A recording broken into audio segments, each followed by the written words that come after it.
Na mapě tuzemských lázeňských měst by mohlo přibýt jedno nové – severočeské Louny.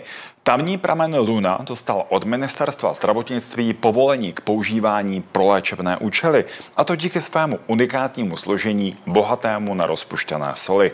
Do Loun vyrazil Milan Danda. My jsme právě teď v Lounech, na jednom z míst, kde ten pramen Luna vyvěrá. Se mnou je tady i starosta města Louny, Milan Richtařík. Já vás zdravím, pane starosto. A rovnou se zeptám, čím je ten pramen specifický, nebo dokonce by se dalo říct i unikátní?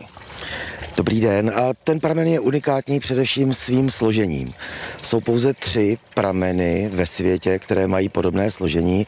Jeden je v Gruzii, druhý je ve francouzském Vichy a třetí je v Lounech. A je to právě tím svým složením, je to silně alkalická minerální voda, respektive minerální pramen. Chuťově ale moc dobrý není. Já jsem ho někdy v minulosti ochutnával. Tak na co by mohl být dobrý, když ne kvůli té své chuti?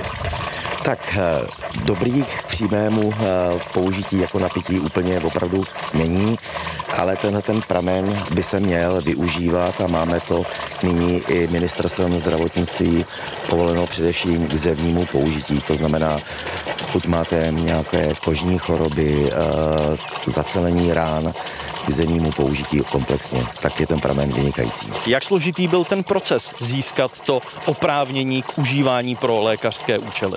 Tak složitý úplně nebyl, ale byl trošku delší. Před 2 lety jsme požádali ministerstvo zdravotnictví o vydání rozhodnutí používat pramen k léčebným účinkům nebo k prevenci zevnímu použití a nyní jsme to potvrzení z ministerstva zdravotnictví obdrželi. Jaké kroky jste k tomu museli vy podniknout, co se týče třeba nějakých technikálí, rozborů a tak podobně?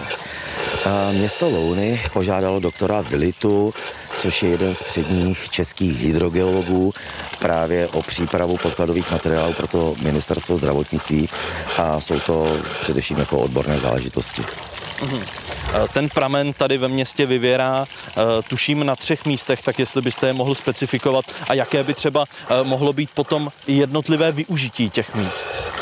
Máte pravdu, pramen vyvěrá na 3 místech, tady právě jak vidíte, potom je to ještě v domově pro seniory a v nemocničním parku, což je nedaleko od nás. A právě v domově pro seniory počítáme s tím, že bychom pro naše seniory, ale i jiné pacienty pořídili balneologické vany a aby mohli právě ten pramen využívat pacienti k tomu zevnímu použití. A celkem, jaké jsou další plány v tom městě? Přece jenom rozumím tady, ano, aby se to dostalo k seniorům, budou to tam jistě třeba rádi v budoucnu využívat. Nicméně tady, když se podívám, jsme tady v zeleni, nicméně ten prostor není úplně, abych tak řekl, atraktivní. Tak nějaké další právě rozšíření vlastně toho, až bych řekl, jako lázeňství ve městě, je to vůbec možné v budoucnu? Město Louny si je velmi vědomo toho, že ze země zde tryská zlato a musíme s tím nějakým způsobem smysluplně naložit. Má to bez pochyby i velmi silný potenciál k návštěvě nových turistů a návštěvníků Loun.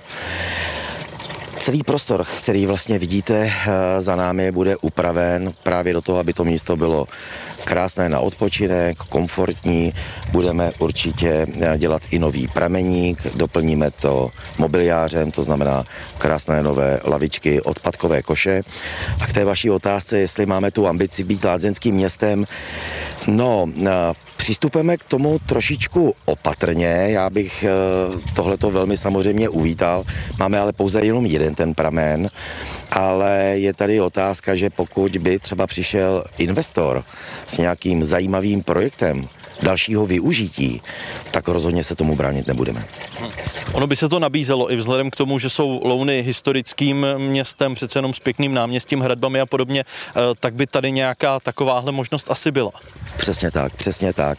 Na to my cílíme, že právě proto máme i nové logo, že chceme ten pramen velmi marketingově podporovat a chceme dát světu vědět o tom, že tento unikátní pramen v Lounech máme a chceme, aby nám sem právě i lidé a návštěvníci, kteří přijedou do našeho města, aby přijeli právě i kvůli pramenu.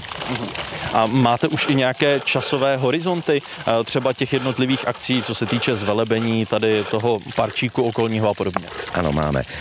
Příslušný odbor vlastně teďka připravil projektovou dokumentaci na revitalizaci tohoto prostoru, takže to je ten první krok, který učiníme, a ten druhý krok bude právě pořízení těch balneologických van nebo balneologické vany do domova pro seniory. A poslední věc, jak je vlastně náročné udržovat ten status toho léčivého pramene? Musíte se o to nějakým způsobem starat, dělat pravidelné rozbory? Jak je to vlastně z tohohle hlediska?